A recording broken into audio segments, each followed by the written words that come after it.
नमस्कार, मैं हूं वसीम अकरम और आप इस वक्त देख रहे हैं मेरे साथ CIB इंडिया न्यूज। तो चलिए शुरू करते हैं खबरों का सिलसिला।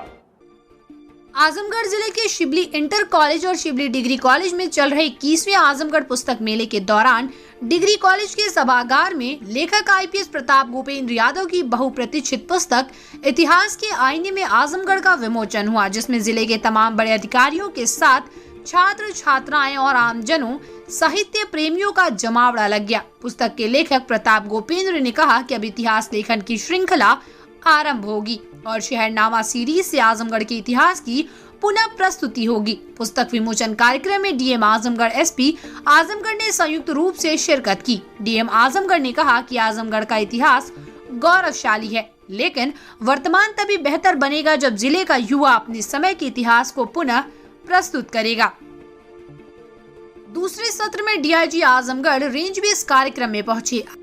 IPS प्रताप गोपेंद्र ने खुद आगे बढ़कर उनका स्वागत किया। वहीं कार्यक्रम में मौजूद आजमगढ़ की मशहूर CA नोमान ने IPS प्रताप गोपेंद्र को अपने स्कूल में आने की दावत दी, ताकि स्कूल के बच्चे भी उनसे प्रेरणा ले सकें और अपनी माटी से उनका जुड़ाव कायम रहे।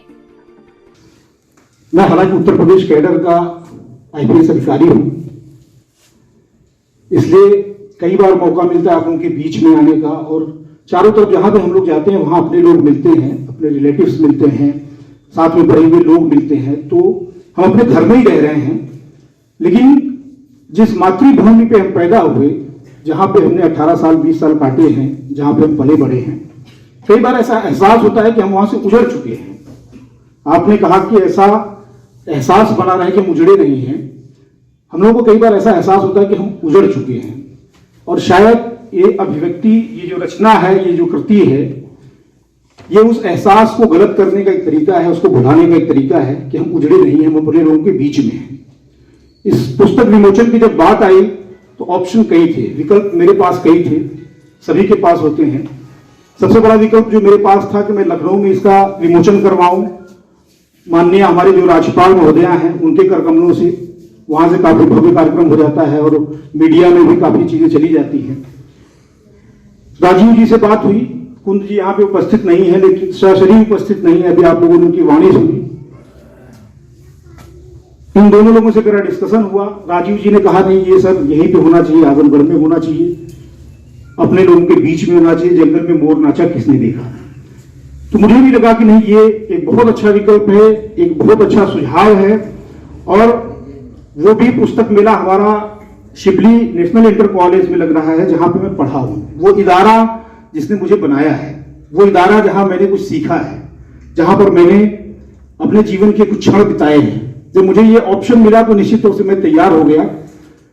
बहुत सारे लोगों ने कहा कि इनको बुलाइए, उनको बुलाइए। मैंने कहा देखिए, मैं प्रशासनिक अधिकारी हूं, और हमारे जो प्रशासनिक अधिकारी हैं उनमें भी कितनी गहरी साहित्यिक रुचियां हैं ये मुझे पता है, और शायद आप लोगों को भी पता होगा कि DIG सर पे लिखते हैं, कई बार उनके लेख जनहित इंडिया में या अन्य पत्रिकाओं में छपते रहते हैं। सर को भी मैंने पढ़ा, तो मुझे ऐसा लगा कि इससे बेस्ट जगह कोई नहीं हो सकती और इससे बेस्ट मुख्य अतिथि कोई नहीं हो सकती। इस पुस्तक विमोचन के बाद IPS प्रताप गोपेंद्र जिले के मशहूर साहित्यकार जगदीश बरनवाल कुंद से मिलने और उन्हें सम्मानित करने उनके आवास पर पहुंचे, जहां अंग वस्त्रम से उन्हें सम्मानित किया और उनका आशीर्वाद भी लिया। साहित्यकार जगदीश बरनवाल कुंद अस्वस्थ होने के कारण सार्वजनिक कार्यक्रमों से दूर रह रहे हैं। उनसे जब हमने इस किताब के बारे में बात की तो उन्होंने IPS प्रताप गोपेंद्र की तारीफ करते हुए कहा कि उन्होंने बहुत मेहनत की है इस किताब को लिखने में। निश्चित तौर पर आजमगढ़ के संपूर्ण इतिहास को जानने समझने का इससे बेहतर और कोई माध्यम नहीं हो सकता। उन्होंने कहा कि इस पुस्तक में हर एक पहलू को बड़े करीने से रखा गया है।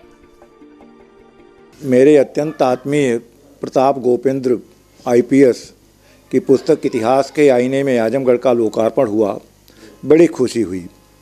इस पुस्तक को लिखने में उन्होंने बड़ा श्रम किया है। जिन स्थानों का उन्होंने उल्लेख किया है उन स्थानों पर वो स्वयं जाकर के उनके बारे में उन्होंने जानकारी प्राप्त की है, और यहाँ के इतिहास के बारे में जो अनेक दुर्लभ ग्रंथ थे उनका उन्होंने अध्ययन किया है। बाहर से भी पुस्तकों को उन्होंने मंगवाया है, और देश की और अन्य पुस्तकालय जहाँ कहीं भी आजमगढ़ से संबंधित जानकारी मिल सकती थी, वहाँ से पुस्तकों को, अभिलेखों को उन्होंने प्राप्त करके उनका इन्होंने संग्रह किया है।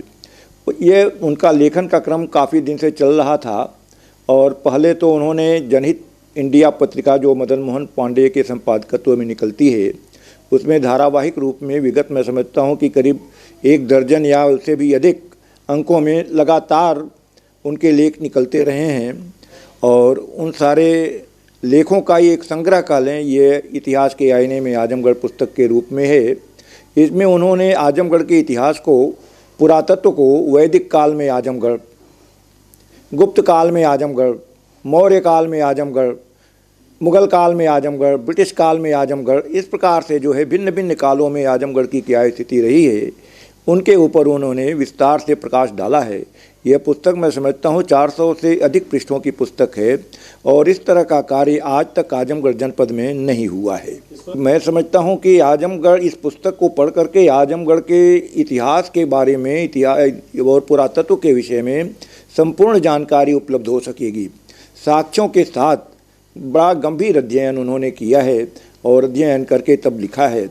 जो कुछ भी आधिकारिक है इसके पूर्व और भी जो पुस्तकें लिखी गई हैं, जैसे दयाशंकर मिश्र का इतिहास है, आजमगढ़ का इतिहास है। यह हरिलाल शाह ने भी आजमगढ़ के बारे में पुस्तक लिखी है, विस्मृत पन्नों में आजमगढ़। अमरनाथ तिवारी ने एक बहुत अच्छी पुस्तक लिखी है, सरयू नीरे तमसा तीरे।